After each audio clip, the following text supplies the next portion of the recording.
saw your face today, but I just turned my head away, your face against the trees. But I just see the memories as they come, as they come. Oh, chat dari OpenPO, aku balas dulu aja deh.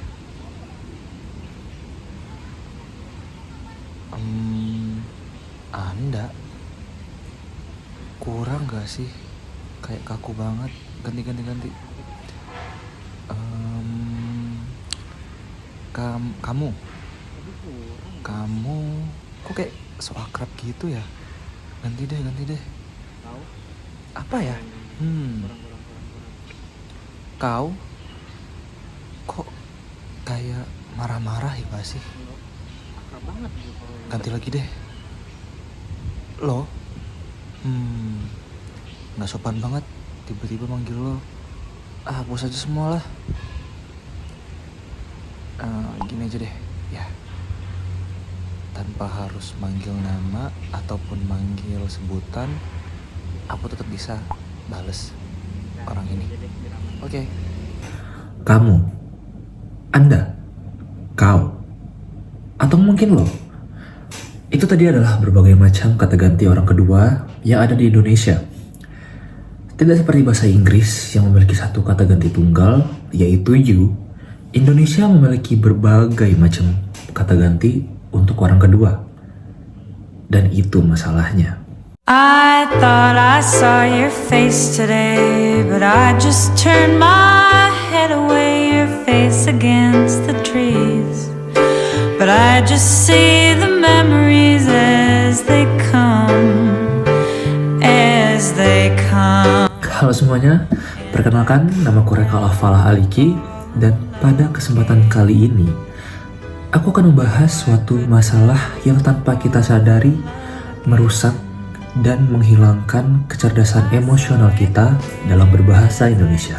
Kalian pernah gak sih ngerasa canggung waktu ketemu orang baru atau orang yang baru kalian kenal kayak mas-mas Gojek, atau mungkin temen satu kampus tapi beda jurusan?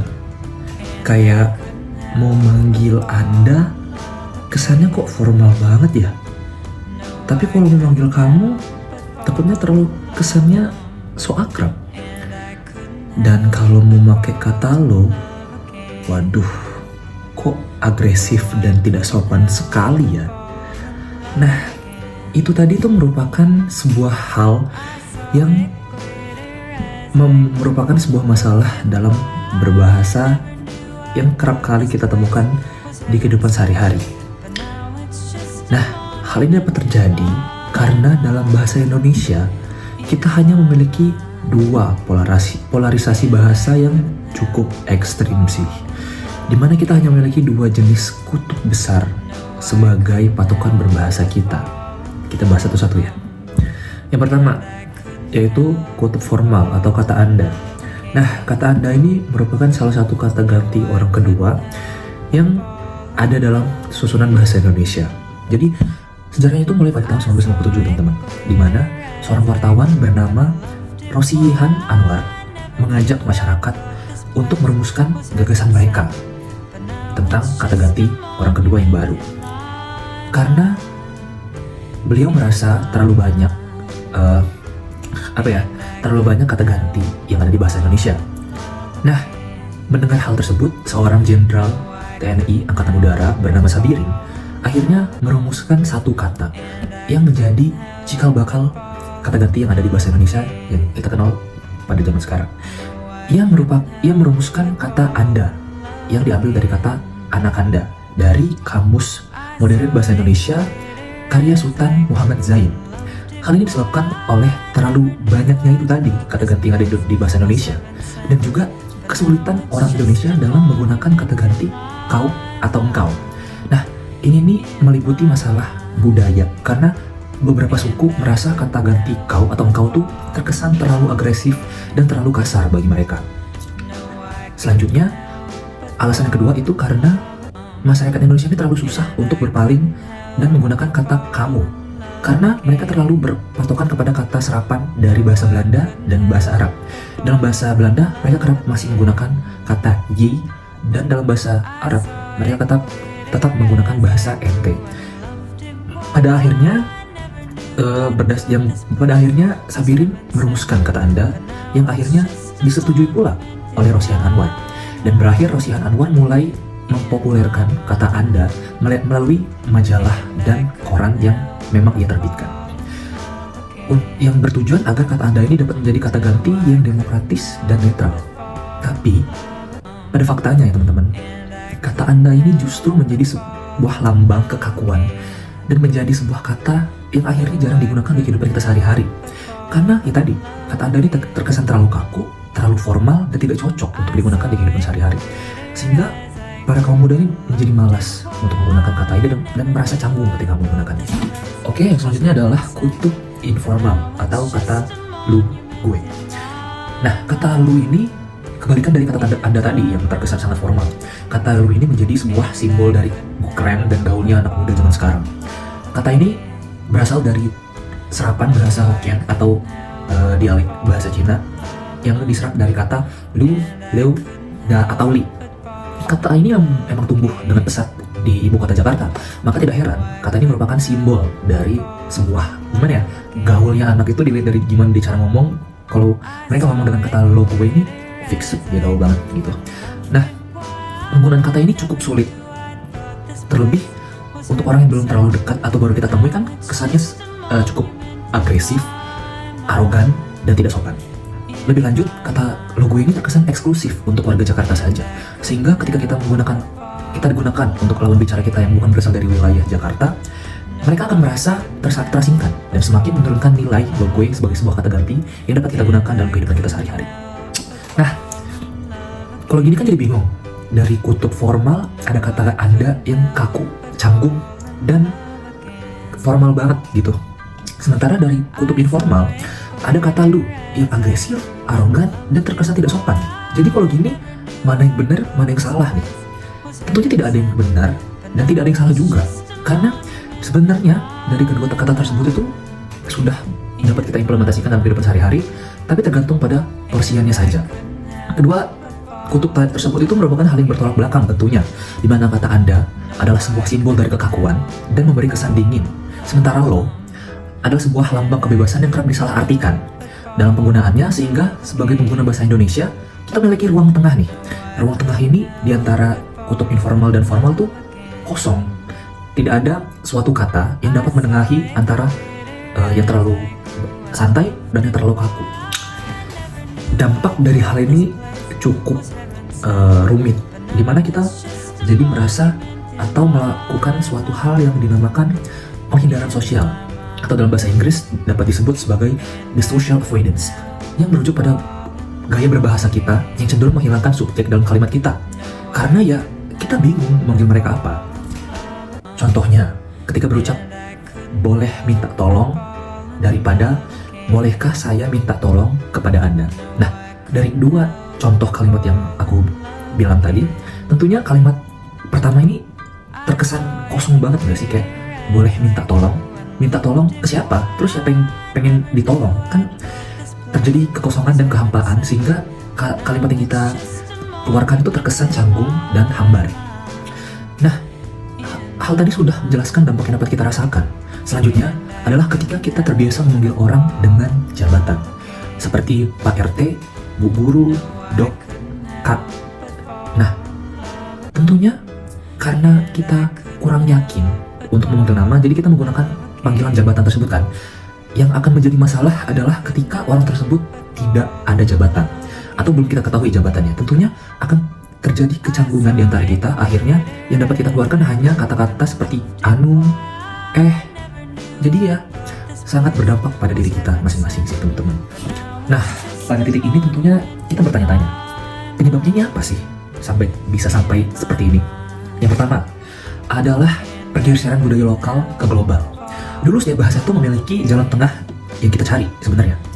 Seperti dalam bahasa Minang, mereka ada uda dan uni. Dalam bahasa Sunda, mereka ada kakang dan teteh. Dan dalam bahasa Jawa, mereka ada mas dan mbak. Kata-kata tersebut merupakan jalan tengah yang sebenarnya kita cari. Tapi pada zaman modern ini, banyak orang yang enggan menggunakan kata-kata tersebut karena terlalu terkesan kedaerahan dan tidak modern, sehingga mereka enggan menggunakan kata tersebut, terlebih para anak muda yang merasa akan terasa kurang gaul kayaknya kalau tidak menggunakan kata loboi. Selanjutnya adalah paradoks kesopanan. Pada tahap ini kita terkadang berada di posisi yang membingungkan sih ya, dimana kita ingin sopan tapi menggunakan kata Anda terkesan terlalu kaku, terlalu serius, dan kita ingin santai tetapi menggunakan kata lo itu terlalu arogan, terlalu luwes, dan terlalu tidak sopan. Disinilah kita terjebak dalam kecanggungan yang struktural, karena bahasa Indonesia formal tidak menyediakan dan tidak memiliki alat untuk menengahi hal tersebut. Nah, ketika kita sudah tahu alasannya apa, tentunya kita akan meminta sebuah solusi. Solusi yang dapat kita lakukan sebagai pengguna bahasa Indonesia adalah dengan merawat jalan tengah yang sudah kita miliki sebelumnya. Seperti kita harus membiasakan menggunakan kata sapaan seperti mas, mbak, kak, bang, akang, dan teteh. Karena kata-kata tersebut adalah teknologi pada bahasa Indonesia yang tentunya sangat canggih sebenarnya, karena mereka sudah menengahi kebingungan tersebut. Kata-kata tersebut merupakan jalan tengah yang kita cari sebenarnya, teman-teman. Sehingga kita harus terbiasa dalam menggunakan kata-kata tersebut. Jangan merasa deso atau kampungan ketika kita menggunakan bahasa tersebut. Ini bukan simbol keterbelakangan, tapi sebagai gerakan kita untuk bisa lepas dari kebodohan emosional kita dalam berbahasa. Selanjutnya adalah menggunakan sapaan tanpa nama. Sapaan tanpa nama itu apa sih? Jadi di tengah kebingungan kita mencari titik temu, sebenarnya masyarakat kita ini telah melahirkan sebuah solusi yang organik yang sering kita remehkan tentunya, yaitu menggunakan kata inklusif yang bersifat persaudaraan. Kita mungkin sering merasa penggunaan kata kak di setiap interaksi, mulai dari belanja online hingga layanan pelanggan, terasa sedikit berlebihan atau bahkan menggelikan, ya nggak sih? Namun jika kita melihat lebih dalam, fenomena ini adalah cara bahasa Indonesia untuk bertahan hidup dan mengisi kekosongan antara kata Anda dan kata lo yang terlalu dekat. Dengan mempopulerkan kembali sapaan seperti kak, mas, atau mbak sebagai standar komunikasi, kita sebenarnya sedang meruntuhkan tembok kasta sosial yang ada di sekitar kita. Kita sedang belanja untuk bersikap ramah tanpa harus menjadi lancang, dan menghormati tanpa harus menjadi asing. Inilah kunci kecerdasan emosional yang kita butuhkan. Kemampuan untuk memilih kata yang merangkul setiap orang sebagai bagian dari keluarga bernama Indonesia tanpa perlu merasa terbebani oleh status atau jabatan. Dan yang terakhir, tahu di mana posisi kita berada. Pada akhirnya, solusi terbesar bukan terletak pada kamus, melainkan pada kesadaran kita dalam menimbang rasa atau linguistic mindfulness. Kita perlu mulai menjadi kurator bagi bahasa sendiri dengan selalu bertanya sebelum mengucap, apakah kata ganti yang saya pilih ini akan membangun jembatan atau justru menciptakan tembok? Kecerdasan emosional dalam berbahasa berarti kita sadar bahwa setiap interaksi adalah momen untuk memanusiakan lawan bicara kita. Jangan biarkan bahasa Indonesia hanya menjadi sekedar alat transfer data yang kering dan mekanis. Namun, kembalikan bahasa Indonesia menjadi alat pemersatu yang penuh empati. Dengan memilih kata ganti secara bijak, kita tidak hanya sedang menjaga tata bahasa, tetapi kita sedang merawat martabat lawan bicara kita. Mari kita berhenti terjebak dalam kontak formalitas dingin atau arogansi pergaulan yang eksklusif, dan mulailah menggunakan bahasa sebagai bentuk penghargaan tertinggi bagi sesama manusia. Berikut tadi adalah penjelasan secara mendalam mengenai bagaimana kita sebagai pengguna bahasa Indonesia perlahan mulai kehilangan dan merasa canggung terhadap bahasanya sendiri. Melalui video ini, kita memiliki tugas, di mana tugas tersebut adalah kita tidak boleh menggunakan bahasa Indonesia hanya sekedar menggunakan SPOK yang benar.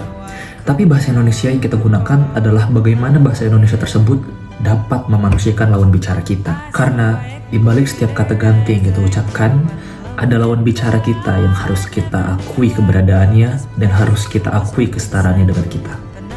Bahasa Indonesia tidak kekurangan kata. Kita hanya kekurangan rasa keberanian untuk menjadi akrab. Saya Rekal Alfala Aliki, mari kita memanusiakan manusia dengan bahasa Indonesia. Terima kasih telah menonton.